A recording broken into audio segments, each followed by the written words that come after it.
and welcome to Encouraging Leadership, conversations that mobilize today's women leaders, with your host, Ann Miner. Meet leaders who share their observations, knowledge, insight, and perspectives to mobilize you to apply your own leadership in business and in life. Here's your host, Ann Miner. Well, hello and welcome to Encouraging Leadership, conversations to mobilize today's women leaders. Today I have a very special guest with me. He's going to be our first male guest. Gregory Downey, the Gratitude Coach, is an international high-performance personal development coach, master mindset coach, and belief breakthrough expert. He has coached clients for a number of distinguished partners, including Dr. Joe Vitale, Nightingale Conant, Dean Graziosi, and the late, great Zig Ziglar, just to name a few. He has also worked with a significant number of personal clients, logged over 15,000 one-to-one coaching sessions with clients from around the globe. Gregory's expertise includes helping clients identify and overcome limiting beliefs, increasing powers of creative visualization, law of attraction, and strengthening intimate relationships. His passion for helping clients recognize and maximize their innate greatness has produced consistent results as a personal coach. He's amassed numerous success stories from clients of all walks of life. He's also a dynamic speaker, and he loves to interact with live audiences of all ages. Gregory, welcome. Hey, thank you for that wonderful introduction. It's a pleasure to be here. It's an honor, and it's a privilege. Well, we're so glad to have you. And I know that you work with both men and women. I do. And for our conversation, I'd like to talk about some of the differences that you've observed between men and women, particularly when it comes to leadership and developing the skills and abilities needed to succeed. And I thought maybe we'd start with asking you how you define leadership. So for me, leadership is the ability to inspire others to follow your example. Leadership is your ability to duplicate your success and duplicate the things that you do well through other individuals. And leadership is not necessarily having to ask people to follow you. It's something that occurs naturally just by doing what you do and being great at what you do and inspiring others to want to do the same. Well, that's so interesting, because that would be sort of a new age model of leadership, wouldn't it? As opposed to command and control or leading from your position. Yeah, it's interesting. There's a really good book that I read a number of years ago from the Arbinger Institute, and it's called Leadership and Self-Deception. And it talks about, the different levels of leadership. In my opinion, and what I've learned is that the lowest level of leadership is do it because I'm the boss, right? I'm the boss and I say so. And the highest form of leadership is relationship-based. It's leading based on what you share, not just in common with the individual, but what can you do to bring out the best in individuals around you, not seeing people as objects or tools to get whatever you need to get done. It's helping others fulfill their potential simply by looking and recognizing what's awesome about them and encouraging them to do more of that. Right. Now, the one thing we do need to inject in there is that typically we would see leadership working towards a common goal and influencing and inspiring people to participate in the necessary efforts to achieve that goal. Yeah, absolutely. I would agree 100%. So I also heard you use the term, I think, to duplicate. Now, did I hear that correctly? Oh, yeah, absolutely. Okay, so tell us more about what you mean there. So duplication it's based on a theory called replacement-based leadership. If I want, let's say, now I have 7 kids, and I have three girls, four boys. But let's say that I want my child to be able to grow up and to be able to take over my business or to take over an aspect of my business. Replacement-based leadership says that I empower them, right? I empower them through the transfer of information and skill set so that in my absence, they are fully capable of doing whatever I was doing to run the business, to make money come in, to inspire others, to lead.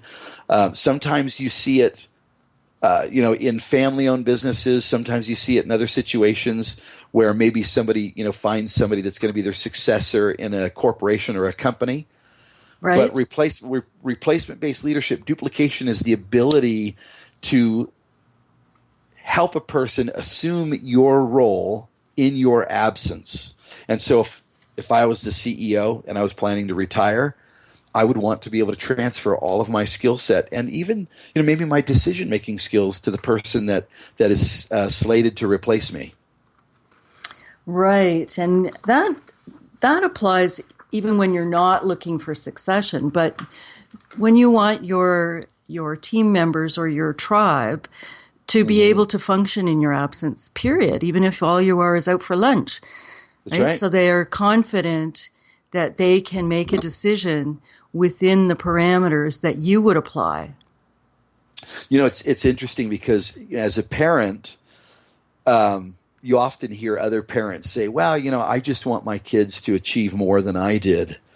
And that's awesome, that they want that. But if that happens, if a child goes out and does more than the parent did, then really the credit has to go to somebody else because you can't give what you don't have. I would want my kids to go on to be great parents.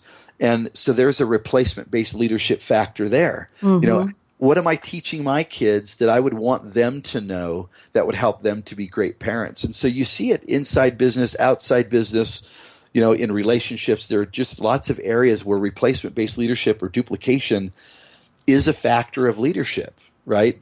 And for a person to want to do what you've done, it has to inspire them, right? They have to feel inspired. They can't feel compulsed or they can't, feel forced. It has to be a choice that they get to make. And if I want somebody to make that choice, then I have to be a good leader. I have to be a great leader. I have to inspire them. Mm-hmm. Absolutely. So that kind of leads us into another area. You've talked about the necessary ability to inspire, and I also heard empower. But what are some of the other skills that you think, because I know there's lots of thought about what it takes to be a great leader, but what are the skills that you would believe would be necessary?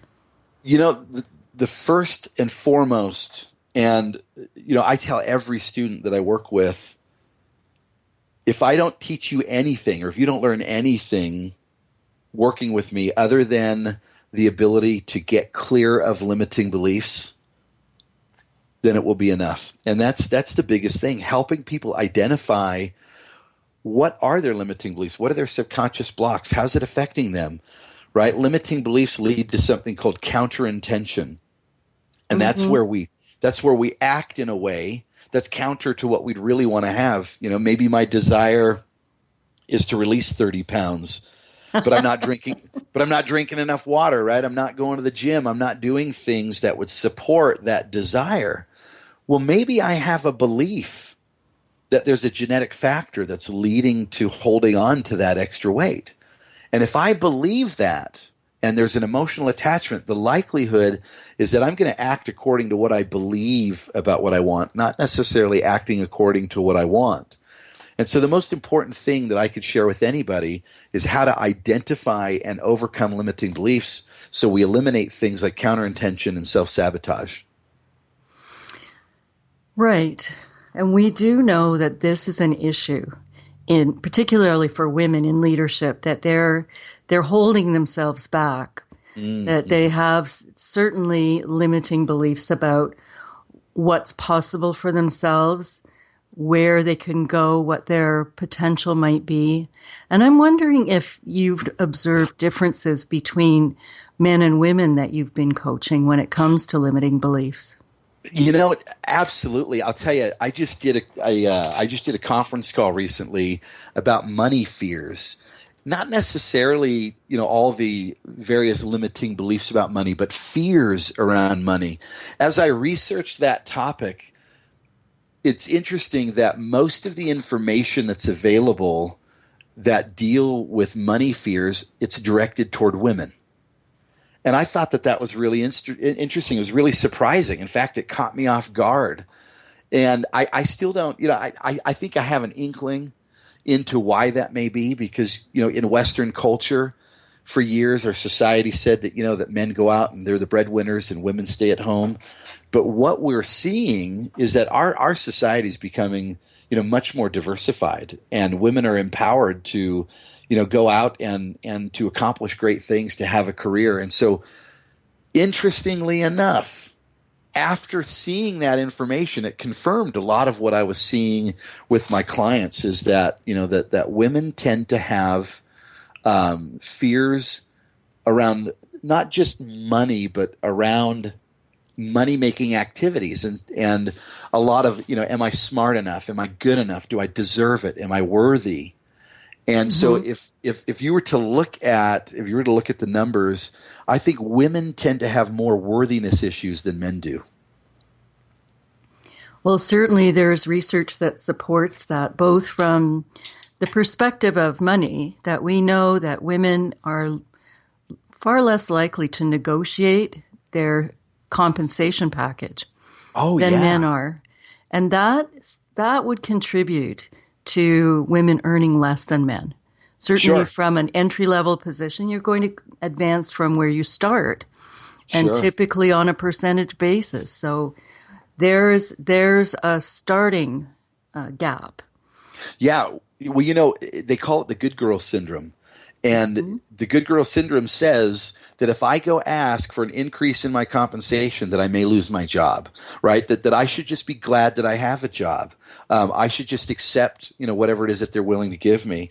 And, I say that that's poppycock, right? That if what you're giving is worth the exchange, then don't be afraid to go ask for a raise. My grandfather taught me that I should ask for, back when I was in college and working, that I should ask for a raise every 3 months. Now, I don't know how that fits into society today, but if you believe that especially women, if you believe that what you're giving is worth what you're asking for, by all means, go ask for it because you think of how that belief is centered, and you think of some of the fallacies that are involved, for them to retrain somebody and to try to replace you, and, all of the things that would go into, having to put somebody else in that position over asking for an increase in compensation. It's just a false program. So if you believe you're worth it, go ask for it. Exactly. And the other research that I'm familiar with, and I think it might have been done by HP, was an experiment where men and women were given the same job description and asked whether they would apply for that job or feel qualified for that job. Probably was the first hurdle. And what they observed was that the young men they gave the job description to, I think let's say there were 10 criteria. So let's start with women, actually, because women would check off 1, 2, 3, 8, 9. Oh, I don't have all 10. I'm not qualified. Whereas the men would check off 1, 2, 3, 4, 5, 6. Yes, I've got most of them. I can do that job. So there was this belief that you had to be completely qualified on all of the criteria that were presented before you could step into a position. Whereas men said, I can learn it on the way. I'll build my wings as I fly. It's going to be fun. Interesting. So have you come across anything that would look like that in your work? Yeah. So men, in fact, as I've talked to men, well, the advice that I've given in general, that I've tried to give to both men and women that are, talking about career change, is that 75%, right? If you're looking at what's being asked, I've always said, well, hey, if you've got 75% of what they're asking for, apply for the job. And I have seen where women have been concerned that, well, I don't have all of the expertise, or I don't have all of the skill set, or maybe, I'm not as good here as I think that I need to be. And definitely, I've definitely seen that. In fact, I've seen it on both sides, but yes, I have seen it with women. And my advice is always 75%. If you have 75% of what they're asking for, ask for the position, apply for it. It's so interesting because, I've also given to thought myself that if you have all of the qualifications they're looking for, you're probably overqualified for that job. Oh, absolutely. Yeah, I'd agree 100%. So we've talked now about the limiting beliefs holding them back, and a certain, I'll say, predominance of that sort of situation with women, perhaps even more so than with men.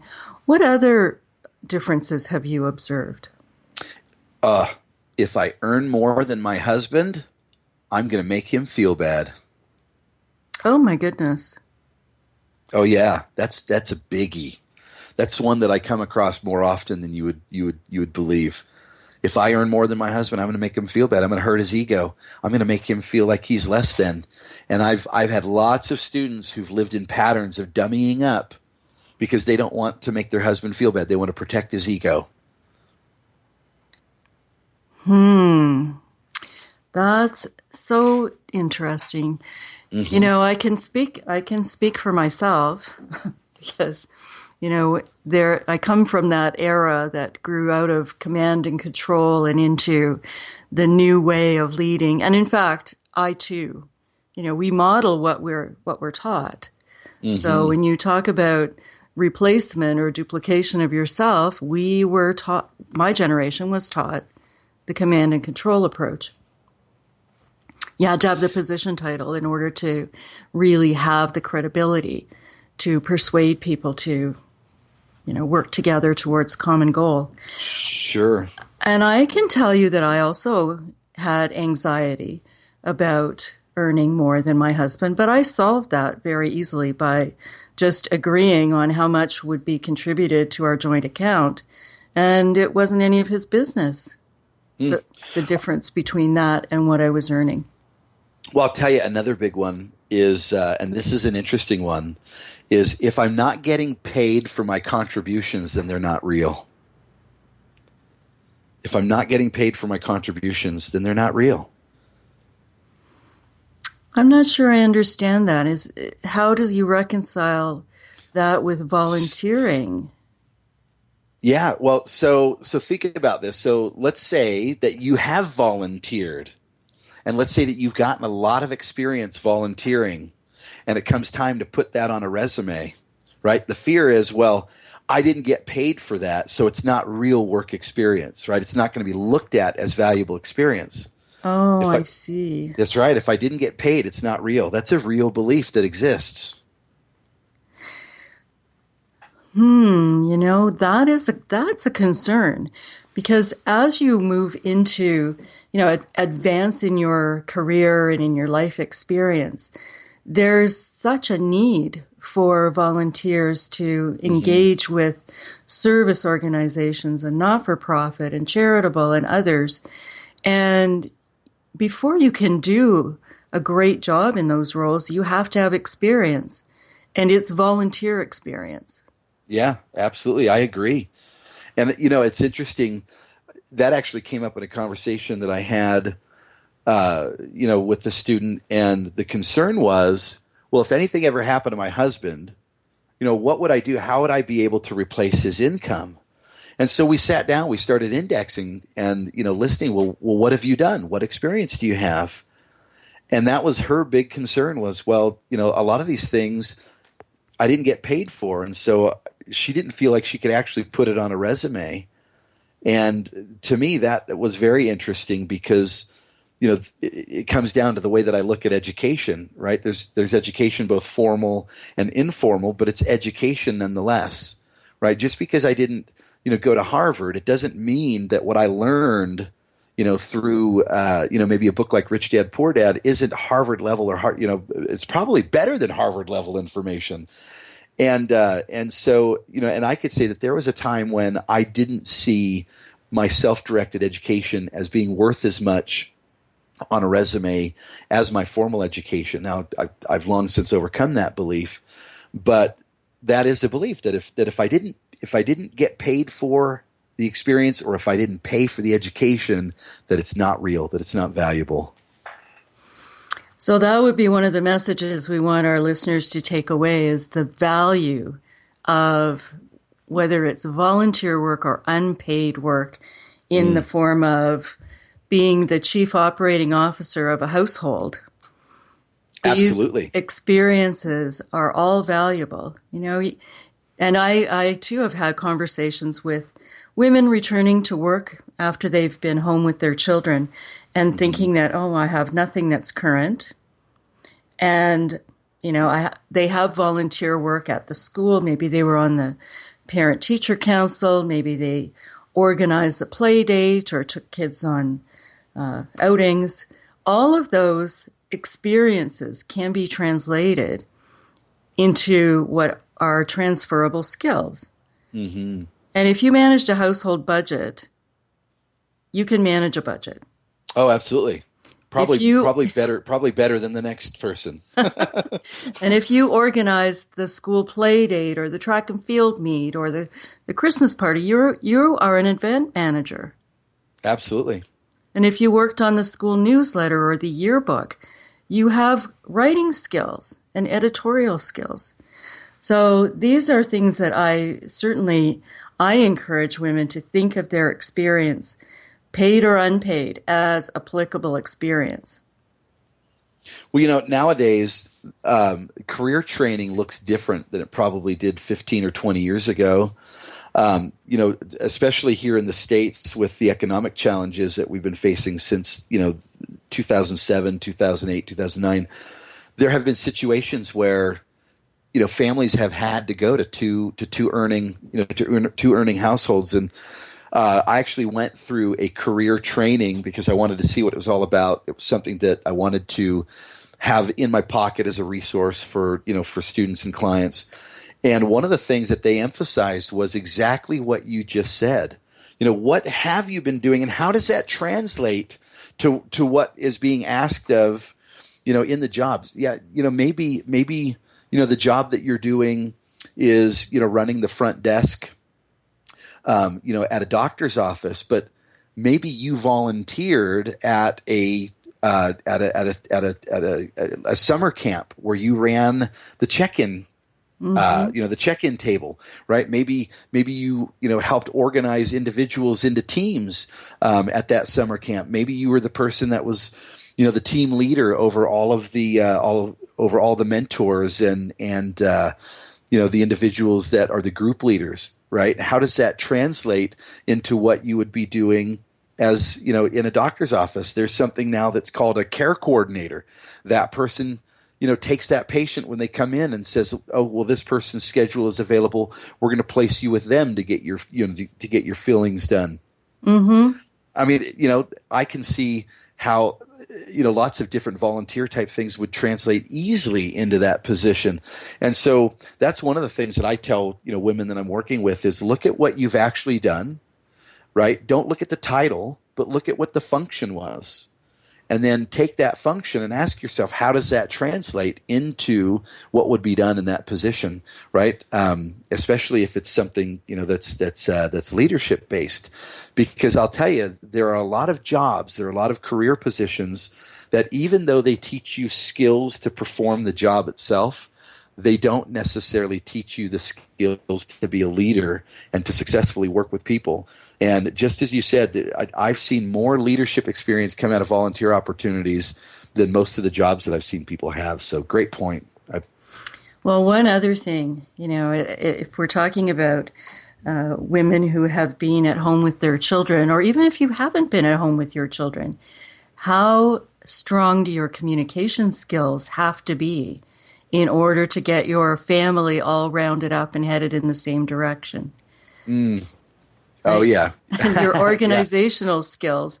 Now, Yeah. it's true, we probably all heard the mom song where, the rationale for whatever you have to do is because I said so. But Mhm. I think even there we've made some progress that, contributing and collaborating and cooperating has become more the battle cry than because I said so. Oh, absolutely. One of the things that I recommend is doing a personal interview with the people that not just that you're working with, but maybe the people that you are that are subordinate to you. And in those interviews, ask things that are personal. This is what we call collegiality. And collegiality is where you know what motivates that individual. What are their aspirations? What are their dreams? What are their career goals? Ask them things that they might not be likely to share, maybe out of fear that that somebody will think that they're trying to take their position or something. Be vulnerable. Don't be afraid to have them share things that are real. I work in an environment, and I have colleagues, especially an individual that was one of my mentors, used to ask a lot of the people that he was managing, what do you want to do beyond what you do here in this job? Don't be afraid to tell me what your real dreams and goals are. If you don't want to be here 5 years from now, tell me that you don't want to be here 5 years from now, but tell me where you want to be so I can help prepare you for that opportunity. And so if you're leading people and you want to earn their trust, if you want to get them to follow you with absolute loyalty, find out what's important to them. Find out where they want to be. Find out, what their dreams and goals, their hopes. Find out how they want to develop themselves.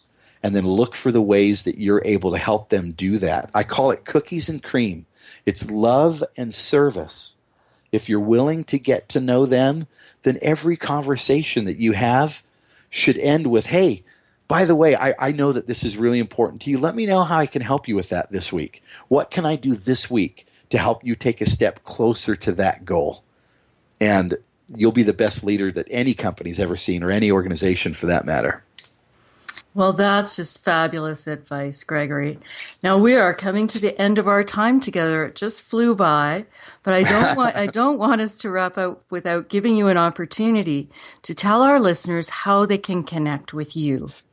So the best way to connect with me, I'm on all forms of social media. So on Facebook, it's www.facebook.com/The Gratitude Coach. On Twitter, it's @GratitudeCoach. And then you can find me on LinkedIn. It's www.linkedin.com/in/Gregory Downey. And then my website, it's up, but it's still under construction. I'm having it overhauled. It's gratitudecoach.com. And then if you have any questions, you want to catch me by email, it's gratitudecoach@gmail.com. And if you don't mind me saying that I just co-authored a book with Dr. Joe Vitale. It'll be out in the fall. It's called Attracting Miracles and My Secret Life as a Miracles Coach. It's out on Motivational Press, and it'll be available wherever fine paperbacks are sold. So 50 different book outlets throughout the U.S. and Canada, and also Europe, if you're a listener from Europe. And it's about my journey from growing up in an abusive household with an alcoholic addict father, and then rising above my circumstances and getting to where I am today, and sharing the 5 steps that I followed that you can follow so you can make everything that you want to out of your own life. Thanks again for the opportunity, Anne. It's been a pleasure being here. Well, thank you so much, and I'll look forward to reading your book as well. Now, listeners, in case you didn't catch that, Gratitude is GREATITUDE, gratitudecoach.com. Thank you so much. Tune in next Thursday, 1 o'clock Eastern Standard Time, for more conversations to mobilize today's women leaders. Thank you for listening to Encouraging Leadership. To learn more about our host, Ann Miner, and the Acacia Institute, please visit acaciainstitute.com. Join us next week at the same time, 1 p.m. Eastern, for more Encouraging Leadership. In the meantime, be courageous.